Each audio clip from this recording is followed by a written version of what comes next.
Think gardening starts winding down in September? No, think again. This is actually a month full of critical jobs that can affect your success next year.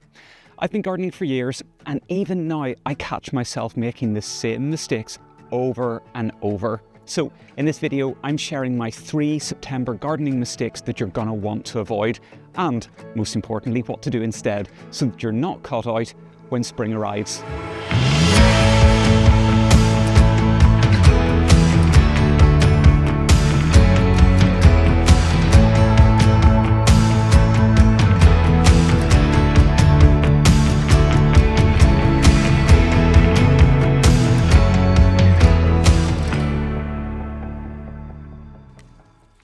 Hey everyone, how's it going and welcome back.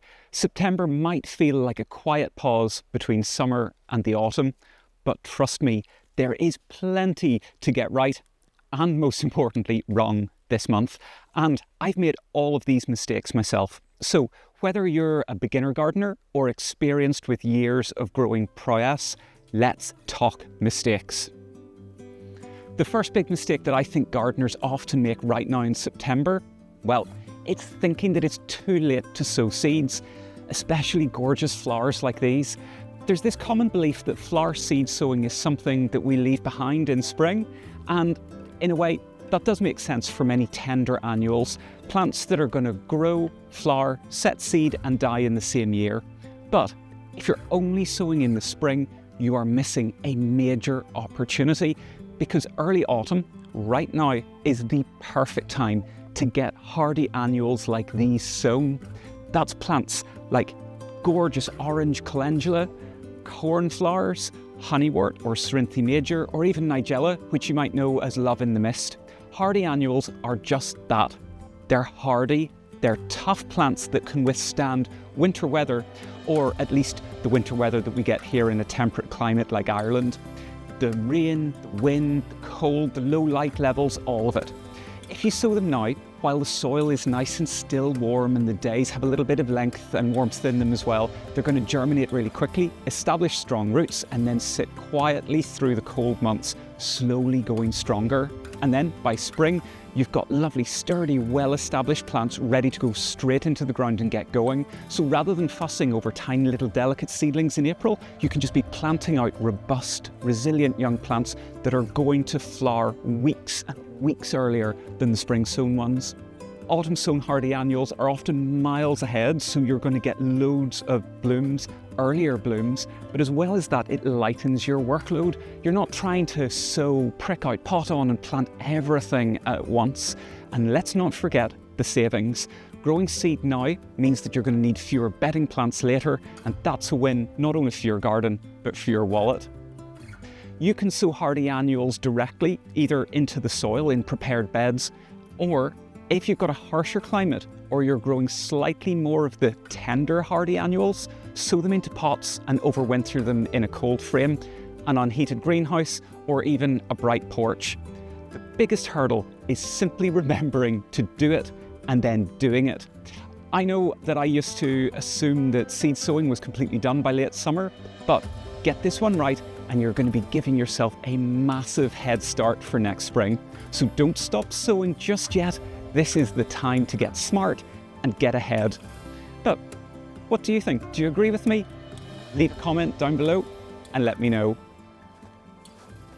Here is a classic September mistake, and it's this: leaving planting all of your spring bulbs until November, or let's face it, even later into the winter.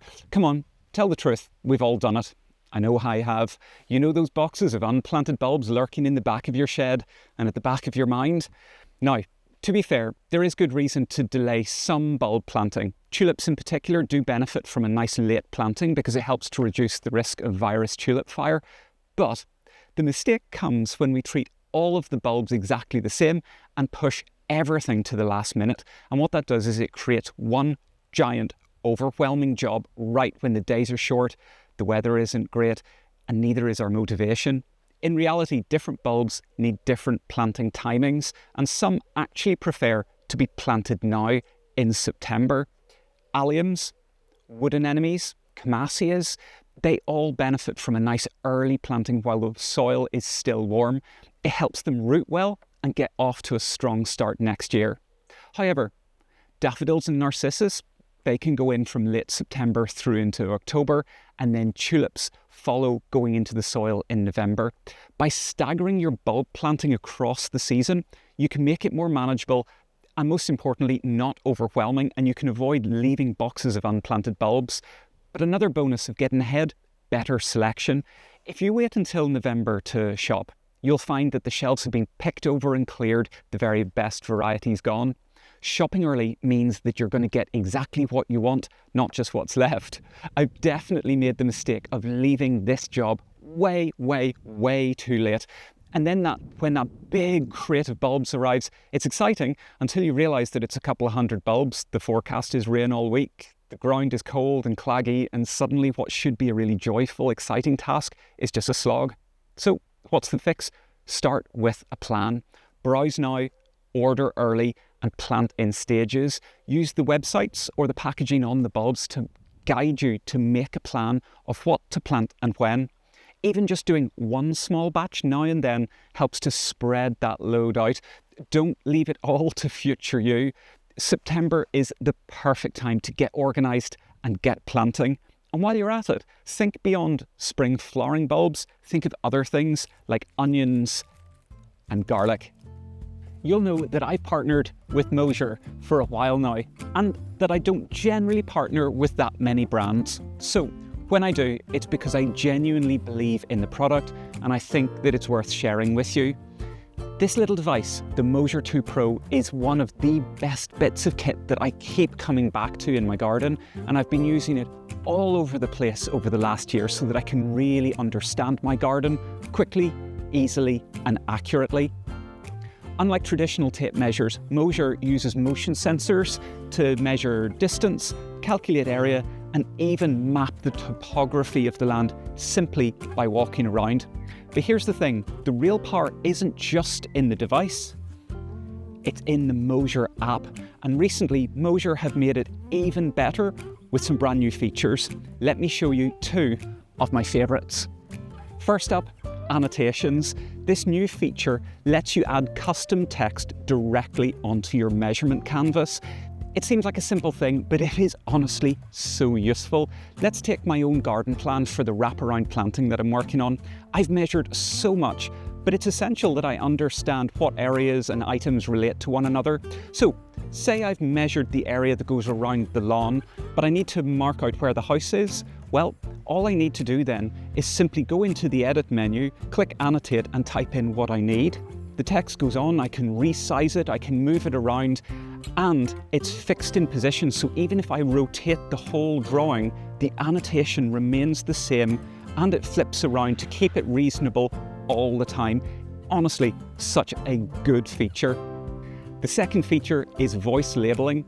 With the app version 3.2, you can now speak directly into your device to create instant text labels while you measure.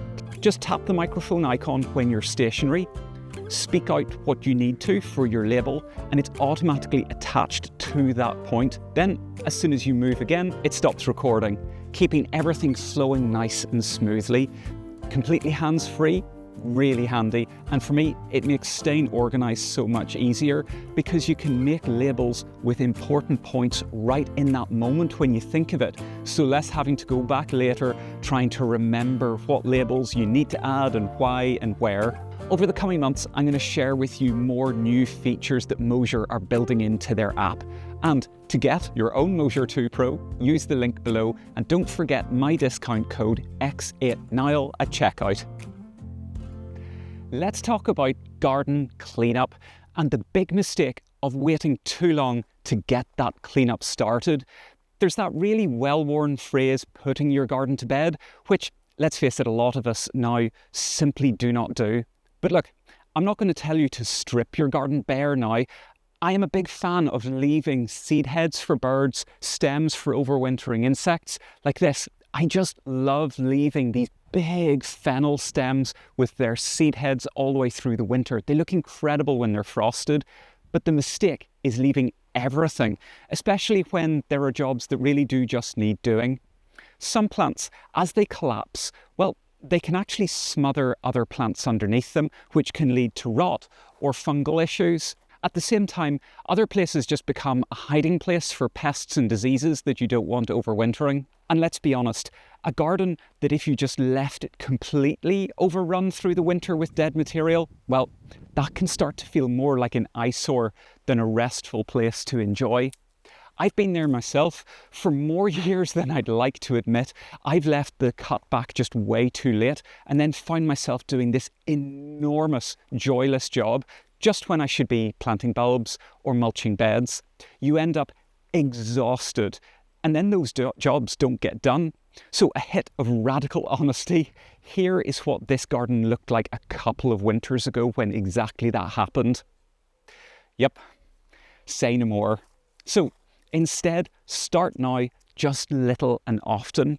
Look for plants that are already finished that you know aren't going to have a second flush of growth or flower. Begin clearing annuals that have really completely died off.